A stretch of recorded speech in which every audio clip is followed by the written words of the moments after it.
네, 뉴욕 증시 상황부터 체크를 해보겠습니다. 3대 지수는 일제히 오르게 되면서 기술주가 강하게 상승을 했습니다. 종가 보시겠습니다. 자, 이날 다우지수, S&P 500 지수는 한 1%를 전후한 상승세를 보여주면서 전약 후 강의 패턴을 보여줬었고요. 이날은 이제 대형 IT 종목들 그리고 성장주들의 이런 여러 가지 모멘텀들과 투자 심리가 상당히 견고해졌다라는 부분이 나오게 되면서 2% 이상 상승했습니다. 거의 이제 14,000선 근처까지 올라가 있는 나스닥이 되겠습니다. 자, 시장의 키워드를 보겠습니다. 통화정책, 그리고 전쟁, 지표 이렇게 세 가지 볼 텐데요.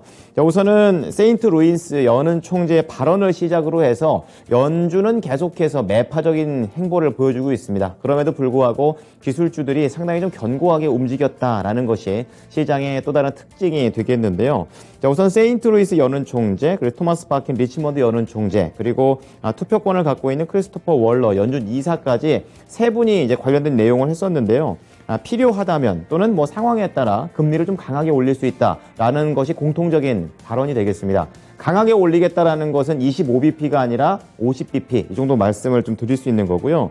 연준이 이제 5월에 이제 금리 인상을 또 하게 된다라는 그런 부분이 있는데 이제 이게 30% 정도가 50bp 올릴 것이다라는 그런 예상이 있었는데 이런 연준 위원들의 강한 발언들이 나오게 되면서 40bp까지 조금 더 강하게 올라갔다는 부분이 시장을 조금은 압박을 했습니다. 그리고 우크라이나하고 러시아의 상황도 그닥 좋지는 않습니다. 악화된 건 없는데 뭐 해결된 것도 없다 이렇게 좀 볼 수가 있습니다. 러시아 쪽에서는 이 독일과 전화로 정상회담을 또 하고 했는데요. 우크라이나가 저 전쟁을 좀 지연시키는 경향을 보이고 있다 이렇게 얘기를 하고 있습니다. 우크라이나 쪽에서도 지금 협상을 또 앞두고 있는데 지금 땅에 대한 거라든지 전혀 좀 양보할 그런 생각이 없다라고 얘기가 되면서 약간은 부정적인 모습이고요. 또 이날 또 미국하고 중국이 이 우크라이나 사태를 가지고 또 정상회담을 좀 가지했는데요. 미국 쪽에서는 중국은 러시아를 돕지 마라 이렇게 계속해서 압박을 하고 있고 중국 역시 안 도울 거고 또 그들이 화해를 해야 된다라는 내용에서 시장에서는 뭔가 개선된 움직임은 나오지 않았습니다. 자, 그리고 경제지표 체크해 볼 텐데요. 두 가지 나왔습니다. 우선은 주택과 관련해서 지난달 기존 주택 판매인데요. 급감을 했습니다. 아무래도 금리 인상이 되게 되면서 주택담보대출이라든지 이런 것에 대한 부담이 커졌고 시장에서는 이걸 반영을 했습니다. 그리고 2월 경기 선행지수가 나왔는데요. 약간의 그 세부적인 혼조세였습니다. 전월 대비해서는 앞으로의 경제 상황을 좀 긍정적으로 봤지만 따라오게 되는 후행지수에 대해서는 여전히 좀 좋지 않다라고 판단을 하게 되면서 시장에서는 이렇다 할 그런 강한 상승 재료도 그리고 하락재도 나오지 않은 모습이었습니다. 자, 섹터별 업종별 흐름 체크해 볼 텐데요. 자, 그런 가운데 투자 심리가 상당히 견고했기 때문에 상승을 한 것입니다. 1.1% 올랐고, 지금 대부분의 이제 섹터들이 다 올랐습니다. 그 가운데 유틸리티가 하락을 했고, IT하고 경기 소비 이제 서비스 중심으로 시장을 끌고 올라갔습니다. 자, 어제 이제 목요일 날에 비해서는 이제 에너지 업종의 상승세가 많이 둔화가 됐다는 것이 좀 특징이 되겠고, 유틸리티가 지금 하락을 한 만큼 위험 자산에 대한 선호 현상도 컸었습니다. 그리고 IT 쪽에서는 반도체가, 경기 소비재 쪽에서는 자동차가 섹터 자체를 끌고 올라가게 하는 재료가 됐습니다. 자, 조금 더 종목으로 들어가서 자세하게 짚어보겠습니다. 뭐 대부분 올랐죠. 이제 그런 가운데 뭐 개별적인 악재, 대부분이 뭐 실적이나 이런 것들 때문에 약간 눌린 거 빼고는 싹 다 상승을 했는데요. IT 쪽에서는 뭐 소강 상태이긴 하지만 그래도 부담 요인이 좀 많았습니다. 10년물 국채 금리가 여전히 2%대에서 고공행진한다는 거, 그리고 이 매파 연준의 이런 발언들이 나왔지만 여전히 대형 IT 종목들은 상승을 하게 되면서 그동안 눌렸던 것에 대한 시세가 나오고 있습니다. 가장 강했던 것이 빵 종목 중에서는 메타 플랫폼스와 아마존이 되겠고, 그리고 성장주 쪽에서는 테슬라가 상당히 강하게 움직였습니다. 자, 그런 가운데 소식이 있었던 종목들을 보게 되면요. 자, 왼쪽 끝에 있는 애플입니다. 2% 이상 상승을 하는 그런 내용이 되겠는데요. 선전 시가 좀 봉쇄가 됐죠. 이제 그런 가운데 애플의 이 새로운 아이폰 생산에 좀 차질이 빚는 것 아닌가 이런 우려가 있었는데 애플 측에서 그런 차질 없다고 얘기를 하면서 강하게 반등에 성공할 수 있었습니다. 그래서 애플과 더불어서 뭐 스카이웍스와 같은 애플 부품주들도 동반해서 뭐 1.6%, 아날로그 디바이스 2.7% 전반적으로 이러한 불안감이 해소된 흐름이 연출됐습니다. 자, 오른쪽으로 쭉 넘어와 보시면요. 이날 빵 종목 중에서 이제 메타 플랫폼스 다음으로 아마존이 높았습니다. 2.5% 올랐는데요. 아마존은 MGM과 관련된 OTT 사업에 좀 더 본격적으로 진출한다는 내용을 지난주 이제 금요일 날 이제 말씀을 제가 드렸었는데 이 부분에 대한 시세가 좀 나오고 있고 거기에 더해서 반독점 소송까지 기각이 되면서 날개를 좀 더 다른 모습 연출이 됐습니다. 자, 그리고 시장에서는 테슬라의 또 강한 상승세가 소비재를 이끌었었는데요. 3.8% 올랐고 이날 테슬라뿐만이 아니라 리비안과 루시드 모터스 8%, 4% 강하게 상승을 보여줬습니다. 거기에 더해서 이런 전기차 관련해서 중국에도 대표적인 3인방이 있는데요. 니오가 10%, 샤오퐁 15%, 리오토가 12%의 강한 반등이 나와줬습니다.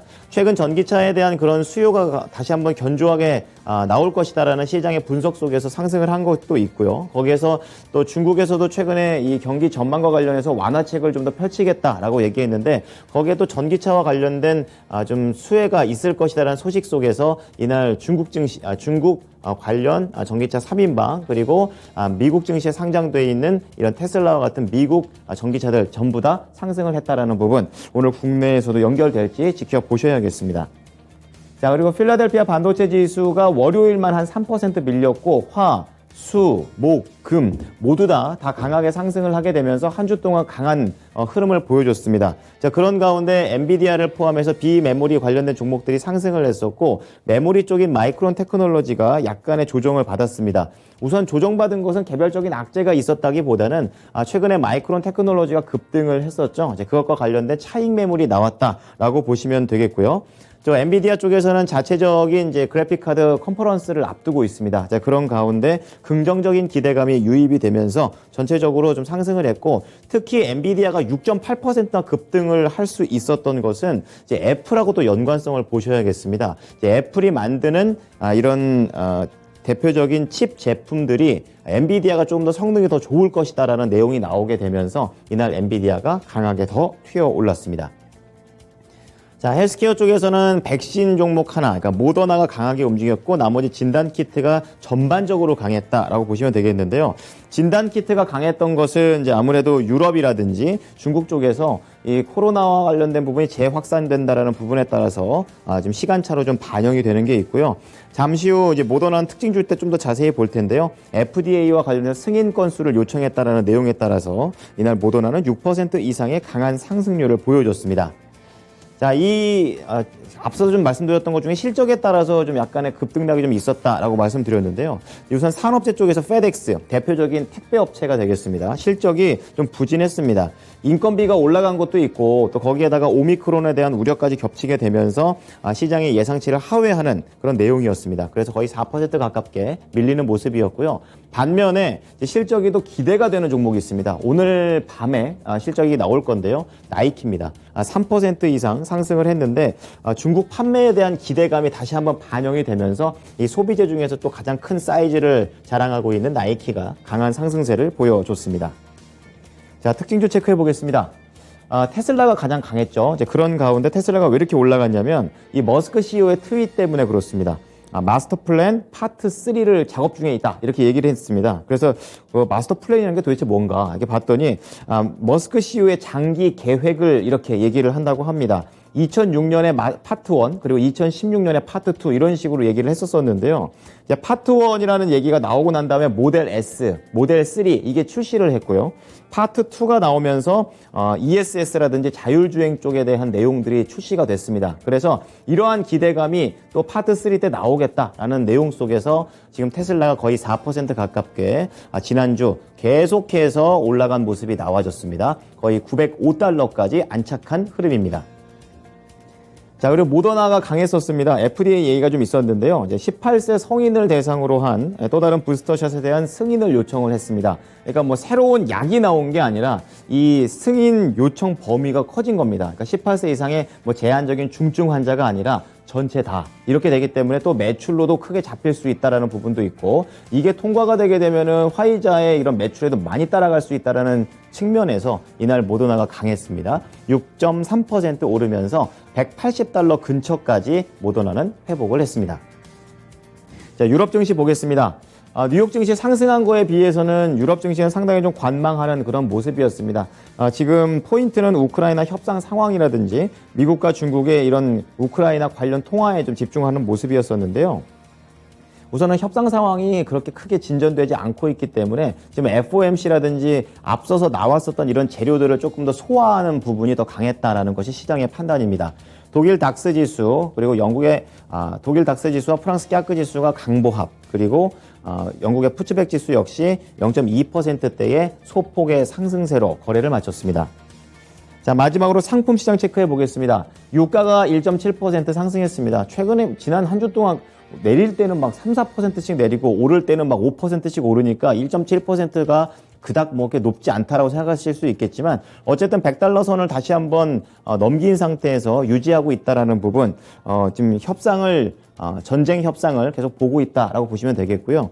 그리고 국제 구리 가격은 역시 앞서서 유가하고 비슷하게 우크라이나 협상을 좀 지켜보면서 움직이고 있습니다. 이 가운데 비철금속 시장에서 니켈 가격이 좀 중요한데요.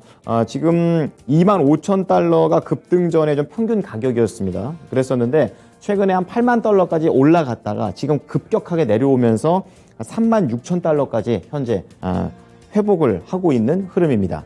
자, 그리고 금값 보겠는데요. 0.7% 하락하면서 연준이 좀 매파적으로 움직였다라는 측면에서 하락을 한 것이고요. 마지막으로 국채 수익률은 역시 지정학적 리스크 속에서 2.1%대를 유지했습니다. 자, 미국 현지 연결해서 좀 더 자세한 내용 알아보겠습니다. SH인베스트먼트 김선영 연구원입니다. 연구원님, 안녕하십니까? 예, 안녕하십니까? 네. 자, 이날 시장이 전반적으로 좀 상승하는 그런 모습이 나와줬었는데요. 주요 재료들 소개해 주시죠.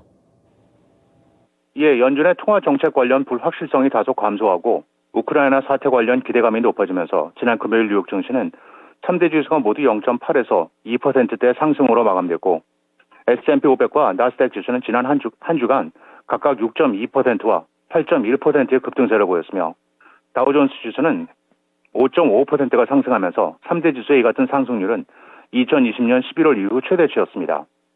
연방준비제도가 3월을 포함해 연내 7번의 금리 인상 가능성을 시사했지만 이것을 그만큼 미국의 경제 성장과 노동시장 회복에 대한 강한 믿음이 있다는 것으로 시장은 풀이를 했던 가운데 우크라이나 사태 완화에 대한 기대감 역시 시장에는 호재였습니다.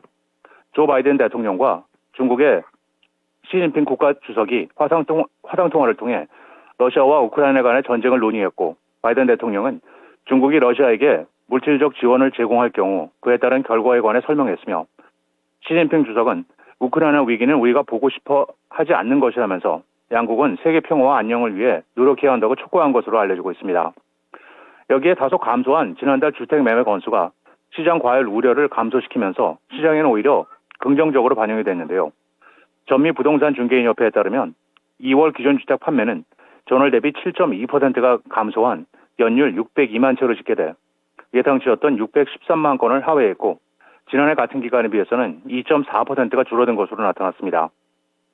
2월 중 기존 주택의 중간 가격은 35만 7,300달러로 전년 동기 대비 15%가 올라 120개월 연속 지난해 같은 기간보다 높은 수준을 기록하면서 사상 최장 기록을 유지하고 있는데요. 협회 측은 모기지 금리의 가파른 상승과 인플레이션이 소비자들의 저축 금액에 큰 영향을 미치고 있다면서 소비자들이 높아진 비용에 적응하면서 수요가 줄어들 것으로 예상되고 신규 건설 건수가 늘어나게 될 것이라고 덧붙이고 있습니다. 사토리 펀드의 포트폴리오 매니저인 댄 나이스가 CNBC와의 인터뷰를 통해 내년에 미국 경기 침체 리스크가 매우 높다면서 연방준비제도가 인플레이션에 대응하는데 너무 오래 기다렸기 때문이라고 말하고 있습니다. 그는 연준이 크게 뒤처져 있다고 생각한다며 연준이 얼마나 큰 문제에 빠졌는지 스스로 알고 있는지 잘 모르겠다면서 그는 소비자 물가 상승률이 4% 이상일 때 시작하는 금리 인상과 경기 침체는 역사적으로 관련이 돼 있다고 주장을 하고 있는데요. 그는 또한 연준의 금리 인상 발표 뒤 미국 국채 수익률 곡선이 평탄해진 점을 언급하며 단기 국채 수익률이 장기 국채 수익률보다 높아지는 수익률 곡선 현상은 경기 침체 시그널로 여겨진다며 여기에 최근의 유가 급등 역시 경기 침체를 가리킨다면서 경기 침체를 겪을 때마다 국제 유가는 이전의 2년 평균치의 2배로 뛰었다고 주장하고 있습니다.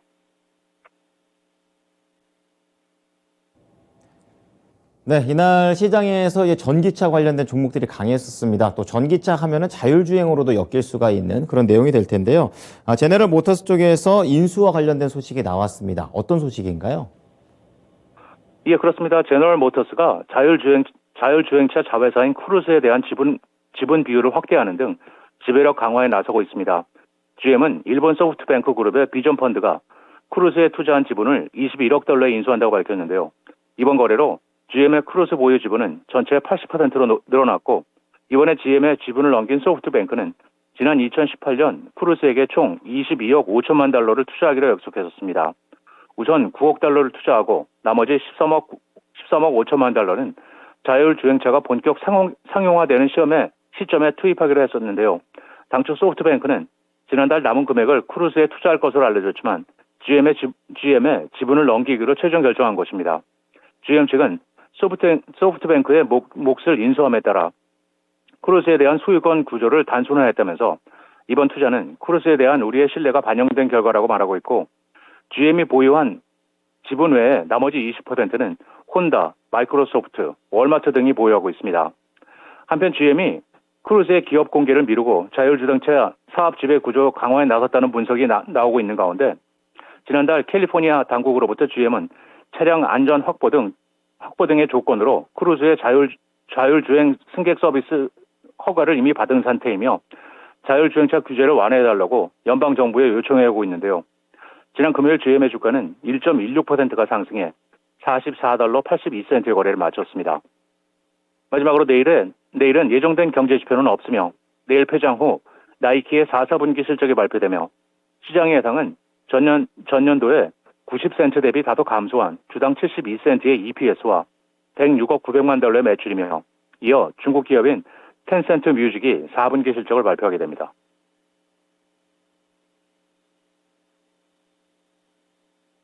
네, 지금까지 SH인베스트먼트 김선영 연구원과 이야기를 나눠봤습니다. 연구원님, 오늘 말씀 잘 들었습니다. 예, 감사합니다. 네.